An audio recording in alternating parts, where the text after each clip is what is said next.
यस्य मूले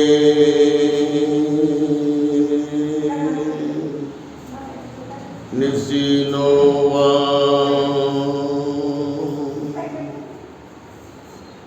सब्बारी विजयं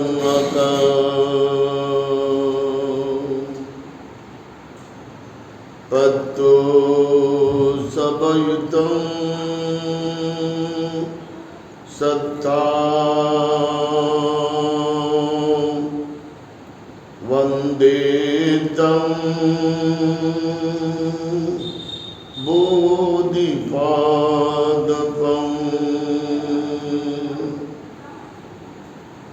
इमे ते महाबोधि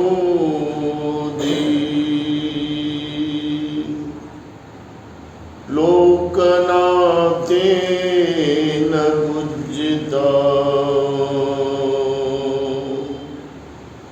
अहं पिते नमस्सामि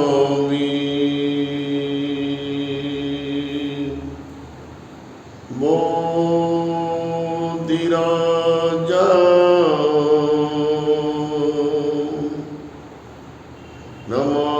नमस्तुते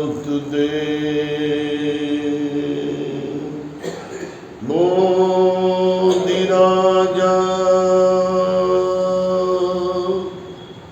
नमस्तुते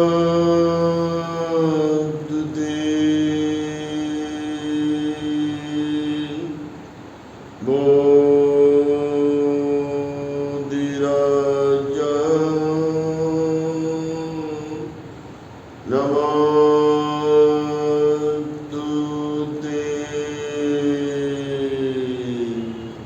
सा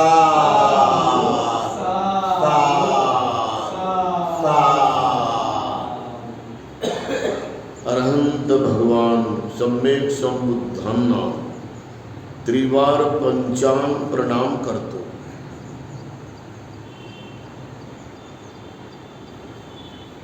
बौद्ध धर्माचा योग्य पद्धतीने प्रचार प्रसार व्हावा म्हणून बाबासाहेबांनी प्रचंड मेहनत केली. बुद्ध धर्माबद्दल योग्य अंडरस्टँडिंग म्हणजे समज आणि ज्ञान व्हावं म्हणून बाबासाहेबांनी स्वतः त्याचं पालन तंतोतंत केलं. कुठेही बाबासाहेब आपल्या बुद्ध धर्माच्या पालनामध्ये हे कमी पडला असं दिसत नाही. बाबासाहेब आंबेडकर हे संपूर्ण बौद्ध धर्माच्या आचरणाचं एकमेव निष्कलंक प्रतीक आहे, निष्पाप प्रतीक आहे. परिपूर्ण बाबासाहेब आंबेडकर बौद्ध धर्माच्या पालनाचं अति उच्च ज्ञानाचं प्रतीक आहे आणि म्हणून त्यांचा अभ्यास आपण दररोज दररोज दररोज केला पाहिजे. बाबासाहेब जेव्हापासून त्यांना बुद्ध कळाला आणि बुद्ध त्यांनी जाणला अनुभवामध्ये, अनुभूतीमध्ये, शब्दज्ञानामध्ये, वाक्यज्ञानामध्ये, तेव्हापासून त्याने बुद्ध सोडलेला नाही. आणि बुद्ध याचा अर्थ काय होतो सांगा बरं तुम्ही. तुम्ही 2-4 लोक आहात, सांगा बुद्ध म्हणजे काय? बुद्ध म्हणजे जागरूक. बुद्ध म्हणजे शील. किती सोपा. हो. बुद्ध म्हणजे शील, बुद्ध म्हणजे नैतिकता, बुद्ध म्हणजे नीतिमत्ता, बुद्ध म्हणजे सदाचरण, बुद्ध म्हणजे निष्पाप वागणं. किती सोपा अर्थ आहे. संपूर्ण पालीतलं जे वाङ्मय आहे त्याच्यामध्ये बुद्धाचा अर्थ हा शील प्रतिपादन केलेला आहे. जे spiritual life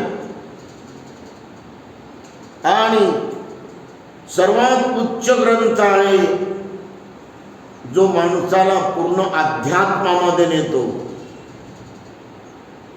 the pure path of the Dhamma हा जो ग्रंथ आहे, या ग्रंथामध्ये सुद्धा विशुद्धी मग्गू हा अट्टकथाचार्य बुद्धघोष यांनी पालीमध्ये श्रीलंकेच्या भिक्खू संघाला लिहून ते आपली विद्वत्ता त्यांनी सिद्ध केली. त्या ग्रंथामध्ये सुद्धा बुद्ध म्हणजे सील आहे.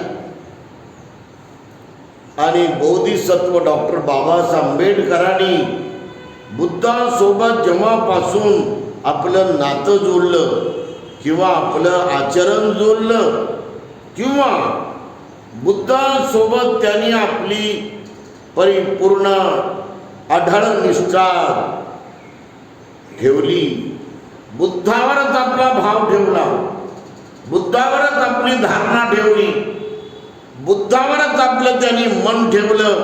शुद्ध श्रद्धेचं, डोळं श्रद्धेचं, तर्क शुद्ध श्रद्धेचं, तत्वज्ञान श्रद्धेचं आणि परिपूर्ण ज्ञानाच्या श्रद्धेचं. तेव्हापासून बाबासाहेब आंबेडकरांनी बुद्ध सोडला नाही. काय तुम्हाला समजलं की नाही? बुद्ध म्हणजे सील आणि बाबासाहेबांनी तेव्हापासून हे सील सोडलं नाही. आणि बौद्ध धर्मात पहिल्या क्रमांकावर सील आहे. कोणत्याही बुद्ध अनुयायाला, कोणत्याही बुद्ध स्त्रीला, कोणत्याही बुद्ध उपासिकेला, कोणत्याही बुद्ध उपासकाला जर धम्माचं बलवान होऊन पालन करायचं आहे आणि सुखी बनायचं आहे, आनंदित बनायचं आहे, समाधानी बनायचं आहे आणि सर्वांग विकास करायचा, आपला सर्वांग भरभराटीनं आपला उत्कर्ष करून घ्यायचा, तर बाबासाहेबांनी पालन केलेलं सील हे आज सर्वांना उत्साहित करत आहे, सर्वांना प्रोत्साहन देत आहे, सर्वांना जागवत आहे. काय बाबासाहेबांनी कार्य कमी केले का? नाही. देशासाठी काम केलं तुम्ही? राष्ट्रीय काम किती बाबासाहेबांनी केलं? सर्वात जास्त काम बाबासाहेबांनी राष्ट्रीय केलेलं आहे. जलसंधान संशोधन कोण केलं? बाबासाहेब हे ऊर्जा मंत्री असताना त्यांनी संपूर्ण भारताचे प्रचंड मोठे मोठे डॅम उभे केले. हे साऱ्या भारताच्या नद्या एकमेकाला जोडून हे प्रचंड पाण्याचा साठा हा भारताच्या उत्कर्षाला कामी पडेल म्हणून बाबासाहेबांनी कोटी कोटी रुपयाचे जलसंधान डॅम बनवले. कृष्णा, कावेरी, सरस्वती आणि गोदावरी यांना जोडून पूर्ण जिथे जिथे आज पाण्याची कमतरता आहे, उत्तर प्रदेश, मध्य प्रदेश, विदर्भ, मराठवाडा, संपूर्ण महाराष्ट्राचा कानाकोपरा हा पूर्ण हरित क्रांतीनं भागून जावा म्हणून बाबासाहेब आंबेडकरांनी हे राष्ट्रीय उद्धाराचं काम केलेलं आहे.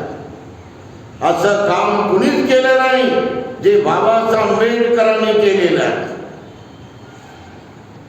ज्या मजुराची किंमत नव्हती, बेचारे सारे मजूर, जगातले सारे मजूर कारखान्यामध्ये राबून राबून मालक लोक त्यांचं रक्त पीत होते.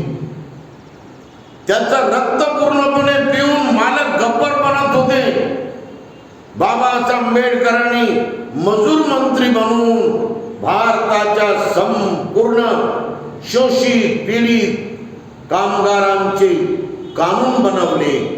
त्यांना ड्युट्या दिल्या. 8 घंट्याची ड्युटी दिली. 8 घंट्यानंतर ते मजूर काम करेल त्याला ओव्हर टाईम देऊन त्याचे पैसे त्याच्या पूर्ण खात्यावर जमा होतात. ही बाबासाहेबांनी केलेली राष्ट्रीय मजुरांच्या उद्धाराची क्रांती आहे. किती मोठं काम आहे. साधं काम आहे का? लोकांच्या पोटापाण्याची सोय करा.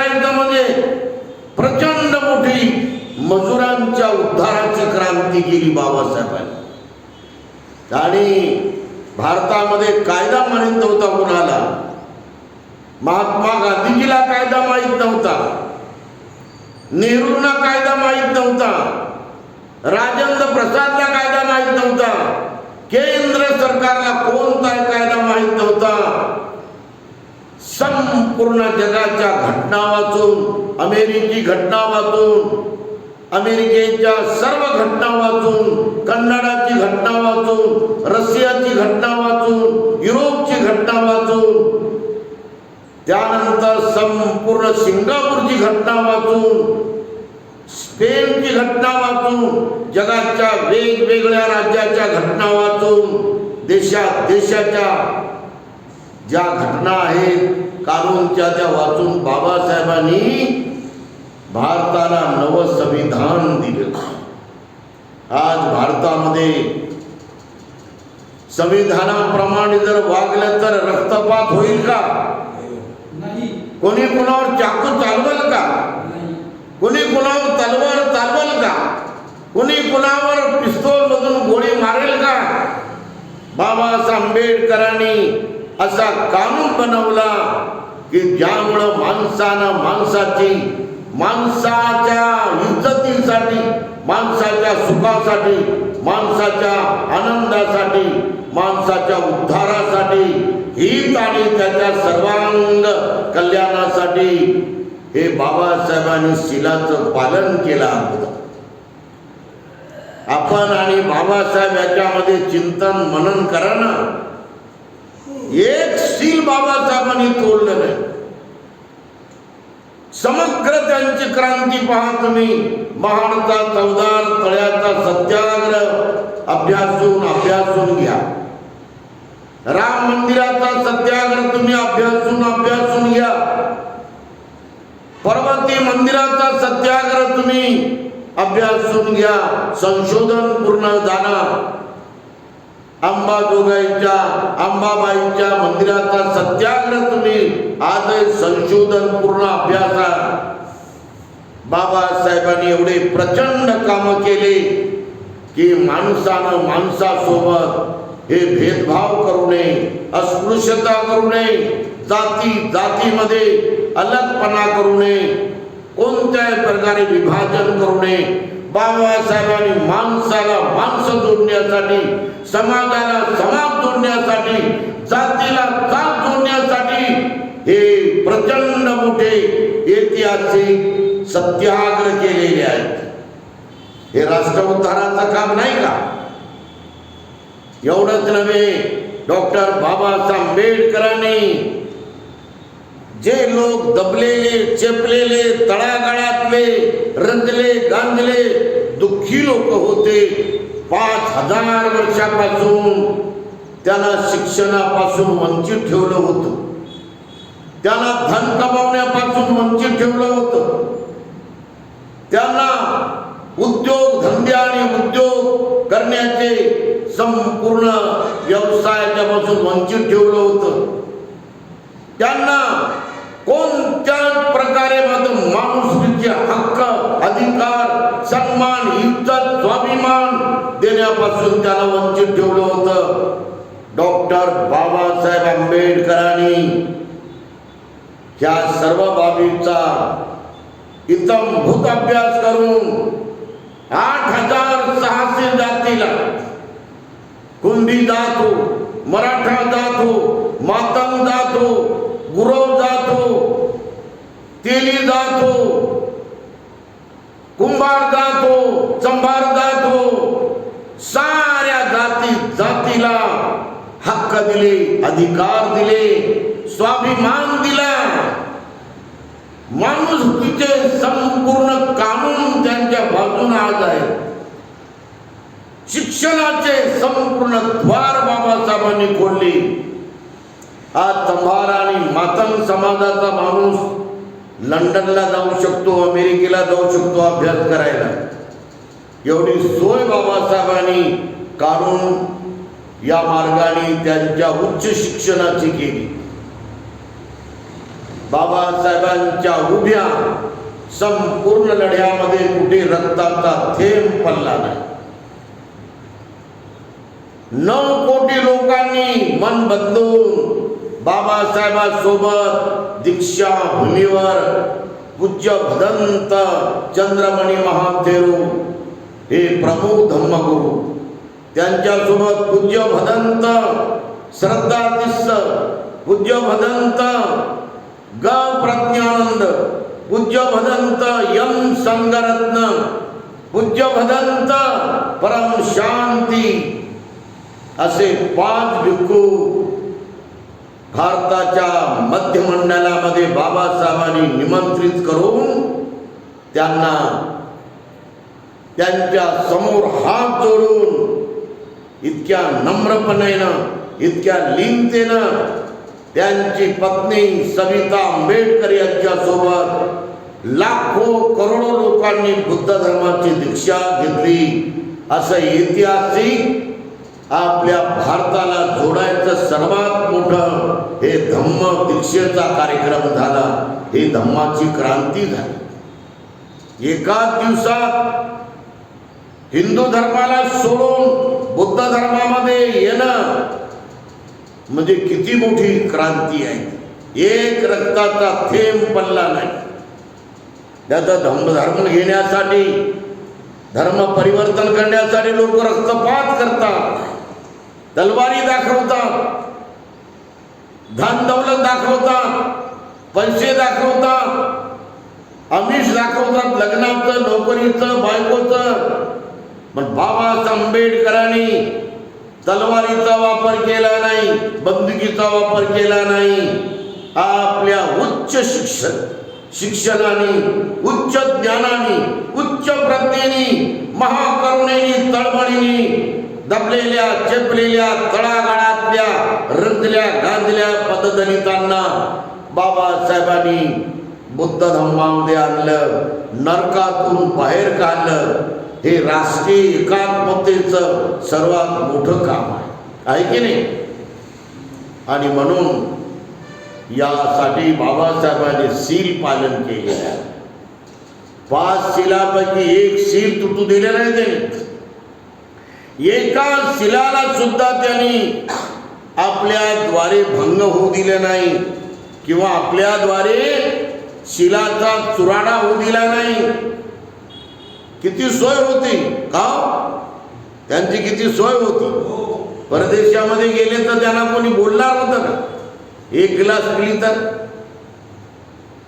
लंडनला बाबासाहेब 3 वेळ गेले. उंच उंच हॉटेलमध्ये राहिले. इंग्लिश दारूचे पॅकच्या पॅक त्यांच्या रूममध्ये येत होते. पण ते म्हणायचे, I cannot take wine, you bring this bundle, wine bundle, go to the kitchen. मी दारूचा थेंब पित नाही. हे दारूचं बंडल तुम्ही पूर्ण स्वयंपाकघरात घेऊन जा. एवढे बाबासाहेब पवित्र वागले, एवढे बाबासाहेब निर्मळ वागले, एवढे बाबासाहेब निष्कलंक वागले. त्यांच्याकडे असं बोट कोणी दाखवू शकत नाही. हे आपल्या समाजानं शिकू नये का? हे आपल्या समाजानं पूर्ण दारू न पिण्याचा हा संकल्प बाबासाहेबापासून घेऊ नये का? आणि असा जर आपल्या समाजानं, सर्व समाजाच्या अधिकाऱ्यांनी, सर्व समाजाच्या, बौद्ध समाजाच्या संपूर्ण प्रोफेसरनी, प्रत्येक डिपार्टमेंटने जर असा प्रकारचा संकल्प केला की आम्ही बाबासाहेबांसारखं दारू मुक्त जीवन जगू, दारूला शिवणार नाही, तर त्यांचं जीवन हे जगामध्ये श्रेष्ठ होणार नाही का? त्यांना इज्जत मिळणार नाही का? त्यांच्याकडे कोणी असं बोर्ड दाखवल का की हे अधिकारी रेव्हन्यूचे, हे अधिकारी पूर्ण कोर्टाचे, हे अधिकारी पूर्ण या मार्गाचे, हे अधिकारी शिक्षणातले प्रोफेसर, शिक्षक हे दारुडे आहेत असं त्यांच्यावर कोणी ब्लेम लावल का? त्यांना कलंक कोणी लावल का? हे बाबासाहेबापासून आपण निर्व्यसनी बनण्याचा संकल्प केला पाहिजे. बाबासाहेबांनी आपल्या शिलाला डाग लागू दिला नाही. हे बौद्ध धर्माचं सर्वात मोठं प्रतीक बाबासाहेब आंबेडकरांच्या निष्कलंक वर्तनामध्ये आहे, निष्कलंक चारित्र्यामध्ये आहे. हे सर्व समाजानं शिकलं पाहिजे. एवढंच नव्हे, पहिली जशी धम्म परिषद झाली आपली, ज्याला धम्मसंगीनी म्हणतात, राजगृहाला, ज्यामध्ये अनंत भिक्खू 500 होते. भगवान बुद्धाचं ओरिजिनल बुद्ध वचन त्यांनी संधायन केलं आणि शुद्ध पिटक, विनय पिटक, अभिधम्म पिटक असे भगवान बुद्धाचे पालीमध्ये ग्रंथ तयार करण्यासाठी संगायनला प्रोत्साहन दिलं. 144 ग्रंथ तयार केले. दुसरी धम्मसंगीती झाली वैशालीला, त्याच्यामध्ये भिक्खूंची संख्या फार प्रचंड होती. 700 भिक्खू होते, अनंत भिक्खू होते. आणि विनयावर त्या ठिकाणी चर्चा झाली, विवाद झाली आणि बौद्ध धर्माचा विकास आला. ही धम्म परिषद खूप महत्त्वाची ठरली. या दोन्ही परिषदेमध्ये भगवान गौतम बुद्धाचे विद्वान भिक्खू होते. पहिल्या परिषदेमध्ये म्हणजे पहिल्या धम्मसंगीतीमध्ये राजगृहामध्ये महाकाश्यप अध्यक्ष होते. उपाली हे विनय प्रतिपादन करत होते आणि आनंद भिक्खू हे सुत्त पिटक बुद्धाने शिकवलेले प्रवचन सारे त्याने मुखपाठ सांगितले, मुखोद्गत.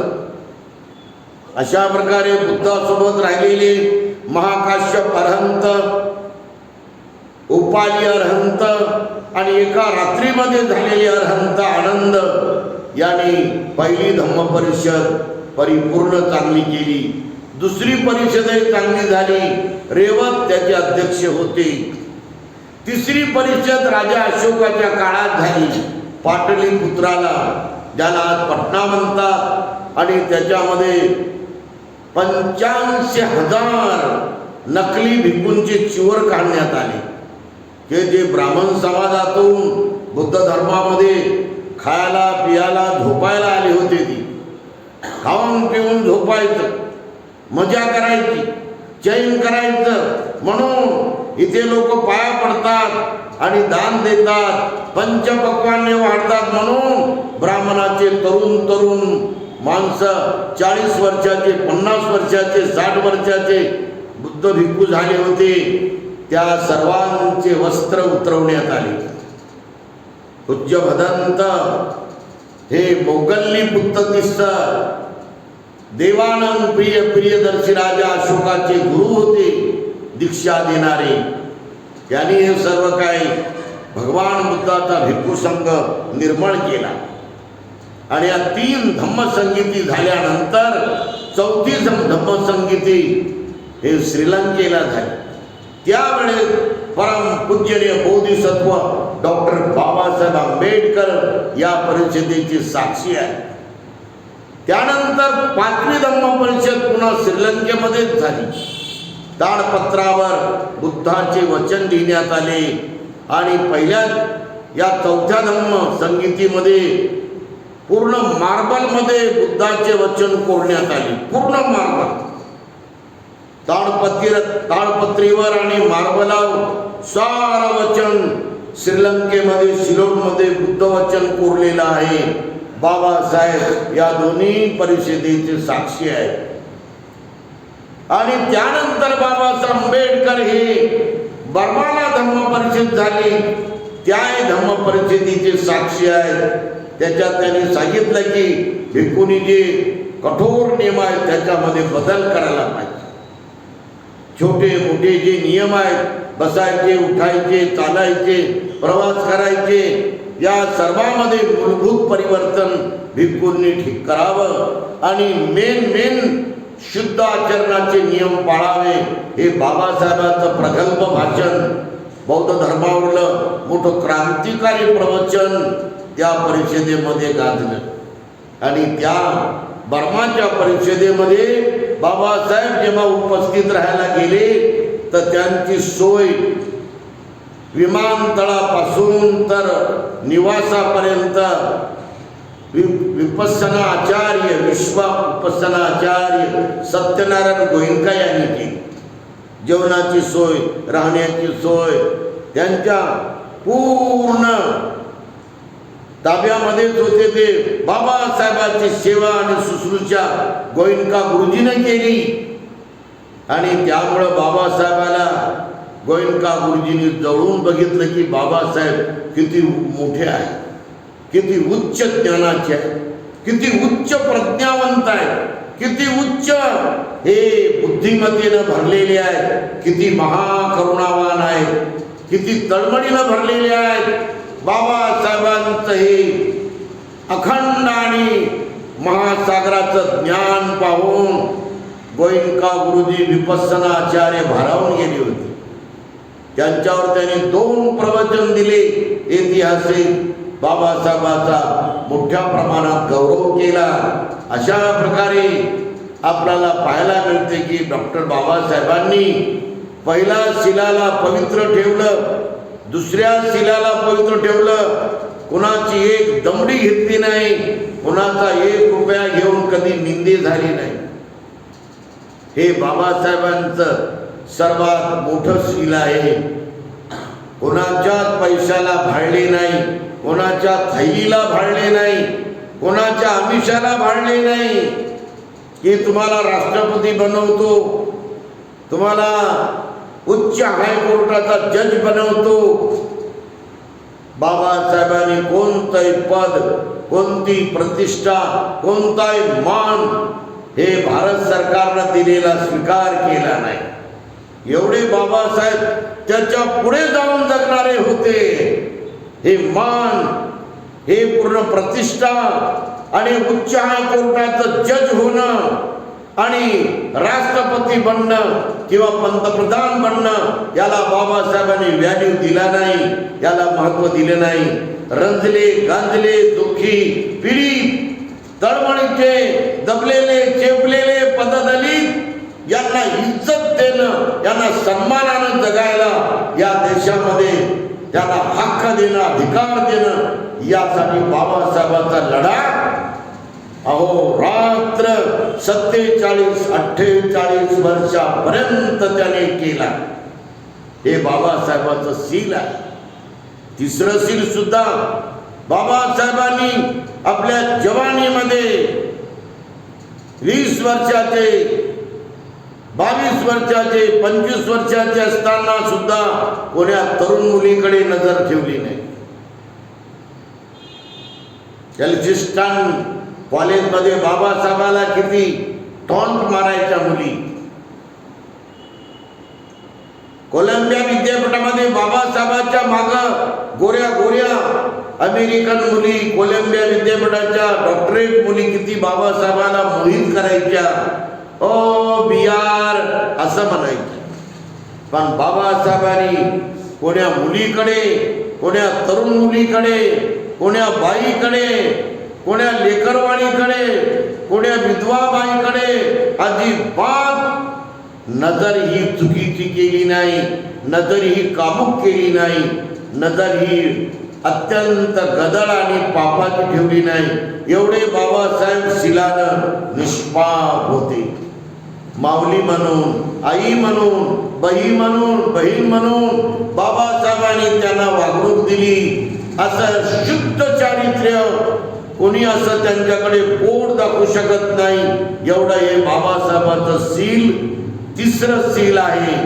आणि चौथं शील, बाबासाहेबांनी आपल्या मुखानं कोणालाही दुःख दिलं नाही, कोणत्याही समाजात अशी फूट पाडली नाही कधी. कोणाच्या विरोधामध्ये कोणाला पेटवण्याचं काम बाबासाहेबांच्या द्वारे कधीच झालं नाही.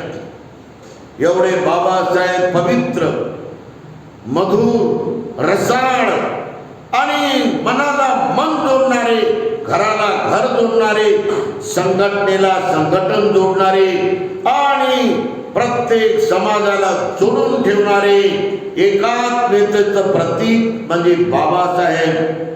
संघटनेचं प्रतीक एकीला आणि एकतेला बाबासाहेबांनी सर्वात मोठं महत्व दिलं. कुणालाही तोडायची भाषा कधी वापरली नाही, कुणाला फोडायची भाषा वापरली नाही. त्यांना किती अपमान सहन करावे लागले, किती त्यांचा उपमर्द झाला, किती त्यांना धमक्या दिल्या फारसी लोकांनी, किती वाईट त्यांच्या स्वाभिमानाला पूर्ण धक्का लागेल. परंतु बाबासाहेब आंबेडकरांनी स्टेशनवरती आय हॅव नो मदरलँड असे दुःखाचे शब्द काढले, पण देशाला तोडलं नाही.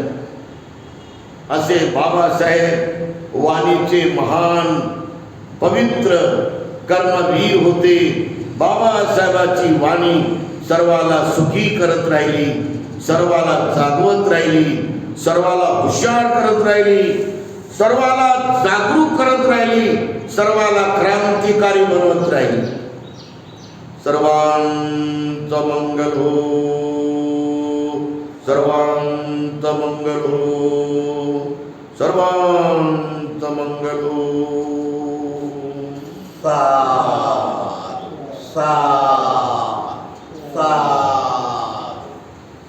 अभिवादन शिलेसा नित्यं वड्डापचायिनो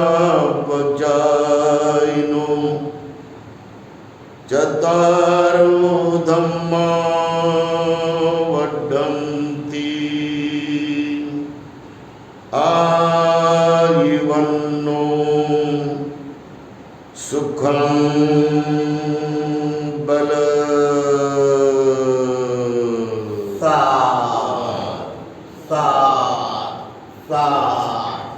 बुद्धं नमः